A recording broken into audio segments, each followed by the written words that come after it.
When a professional sits down to assess someone in need, a quiet interrogation takes place. They look for what a person needs to survive, but beneath that, are they judging if that person is worthy of help at all? To understand that tension, we must look back at Victorian Britain. The state viewed urban poverty as a product of individual moral failure. In this view, people were poor because they lacked virtue or discipline, not because of the structural world around them. In 1601, the law split the population. The deserving poor received relief. The undeserving were punished. This less eligibility principle dictated that public aid conditions must always be worse than the lowest independent wage, remaining a desperate last resort. The 1834 Poor Law Amendment Act turned this principle into a weapon. It moved relief into the workhouse, a place of deliberate hardship. It was a system designed to deter the poor from ever asking for help.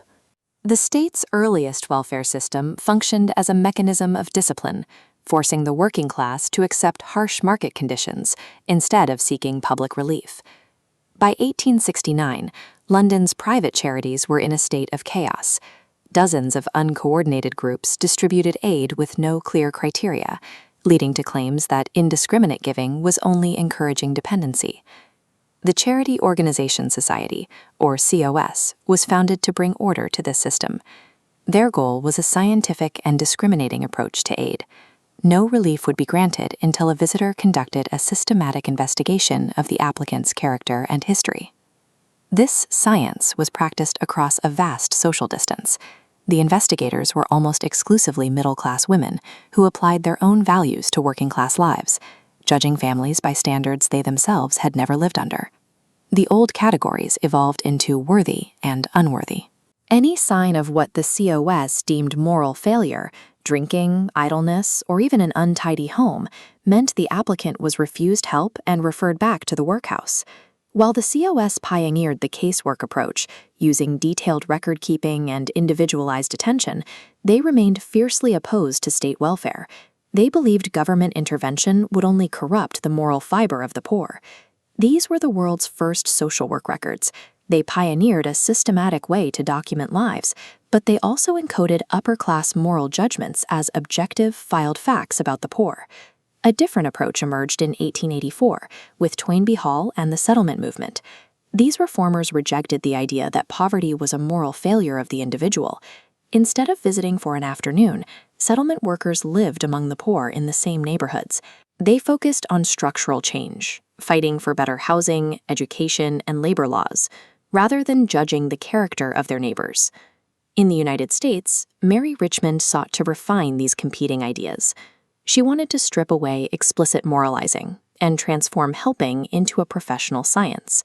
Her 1917 book, Social Diagnosis, introduced the medical model to the field. It required practitioners to gather evidence from multiple sources and arrive at a diagnosis of a person's social situation before prescribing an intervention. This framework altered the power dynamic of the help being offered. It cast the social worker as the expert diagnostician and the client as a patient. The client's own perspective was treated as evidence to be assessed, rather than a viewpoint with equal standing.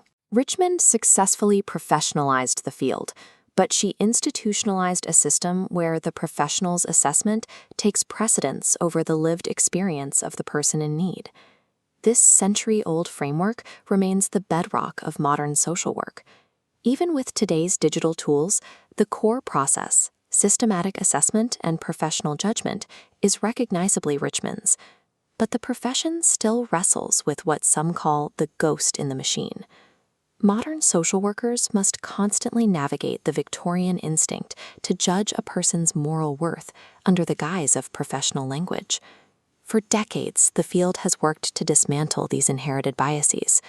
Through feminist theory, anti-racist practice, and the involvement of service users, social work has tried to move away from the expert model.